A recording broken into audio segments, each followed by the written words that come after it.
ครับท่านผู้ชมโอ้ยแล้วแต่หัวนะครับติ๊กไม่เอาเลย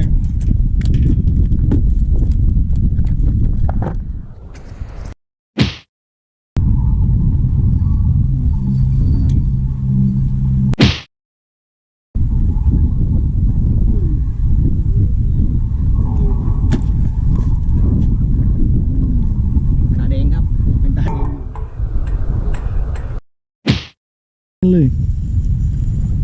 มีวิ่งอีกนั่นปลาเทียดครับผม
มาแล้วครับลุดก็ได้เสียวแล้ว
มาลากูด้าว่าการแล้วครับมาลากูด้า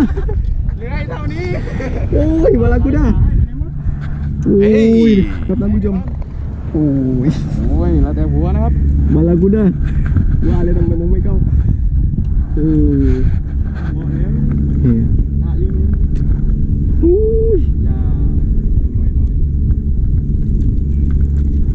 ไข่หนูเป็นดูหลัง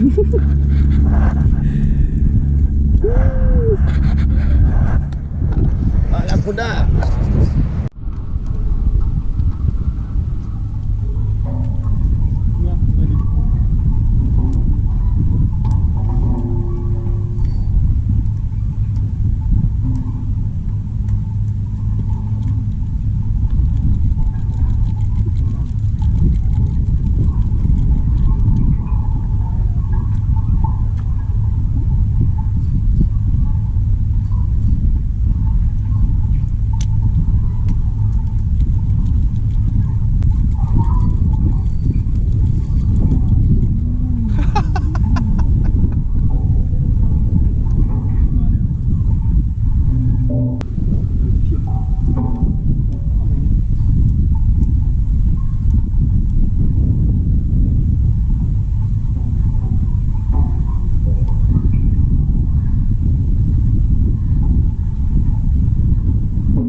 ทุเรียน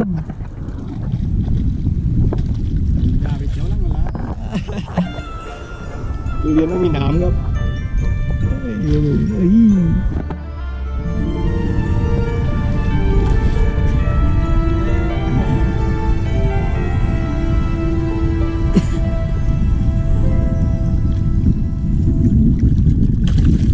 เฮ้ยเฮ้ย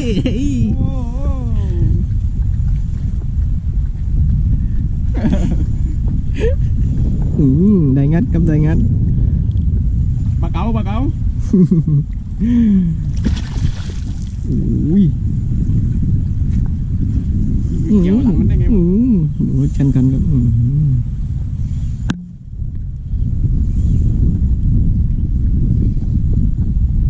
เอามือบ้าน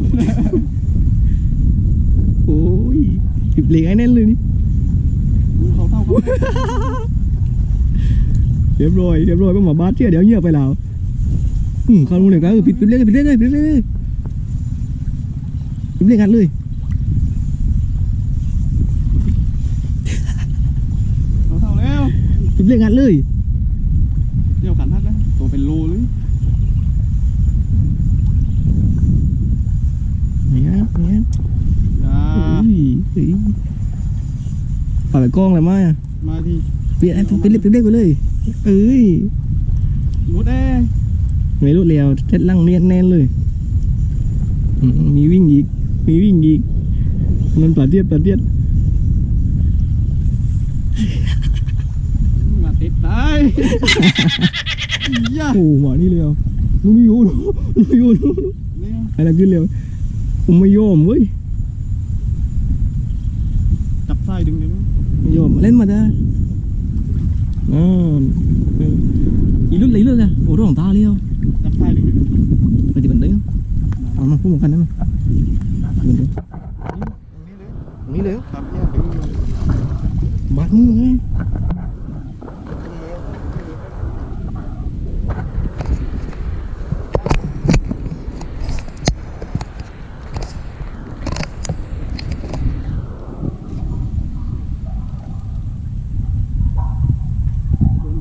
โดนงใหญ่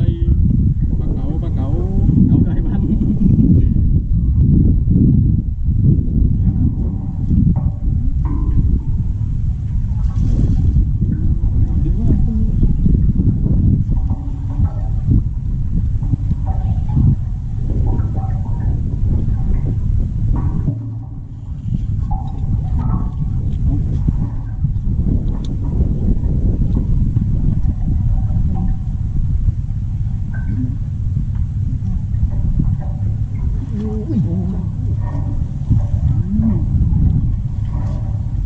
โอ้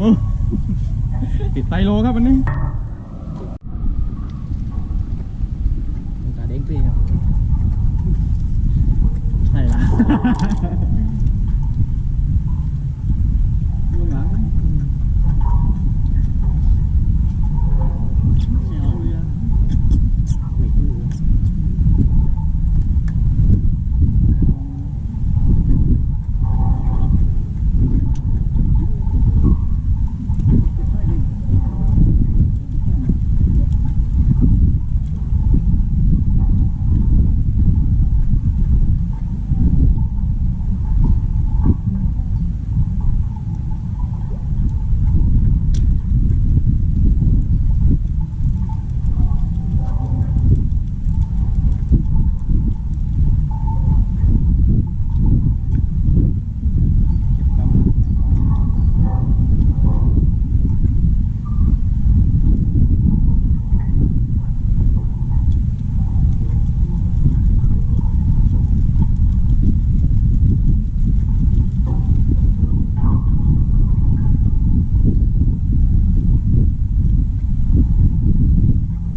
เลยครับ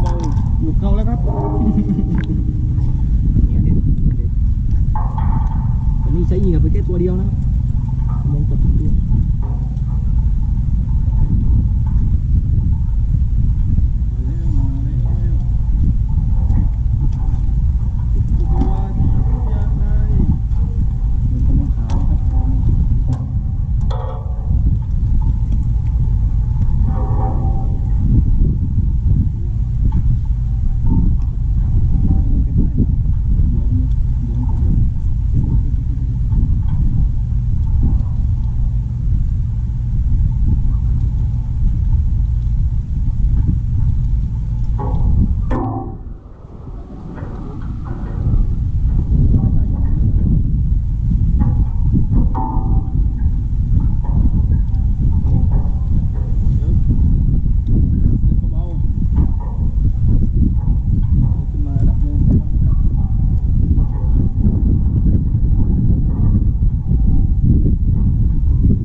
ผมนู่น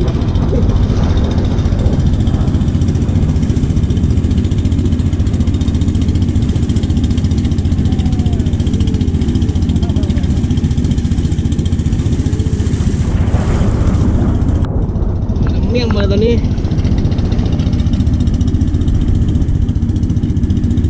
ยังไงกัน กำลังมันเลยครับ ดูนู่นครับมาหน้ายักษ์มาเลย ทางกำลังหักลง เออ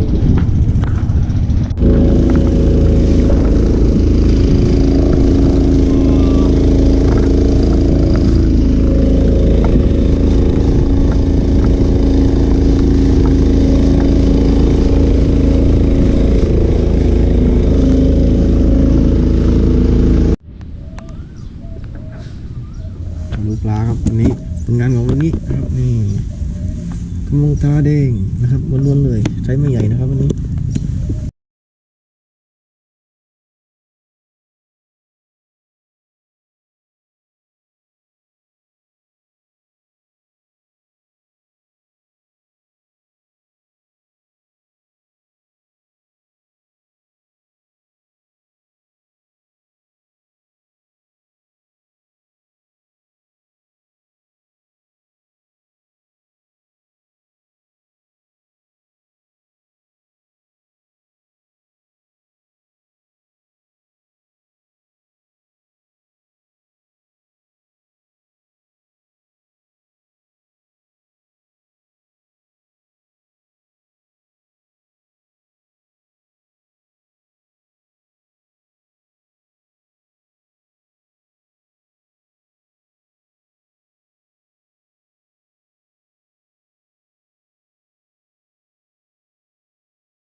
โ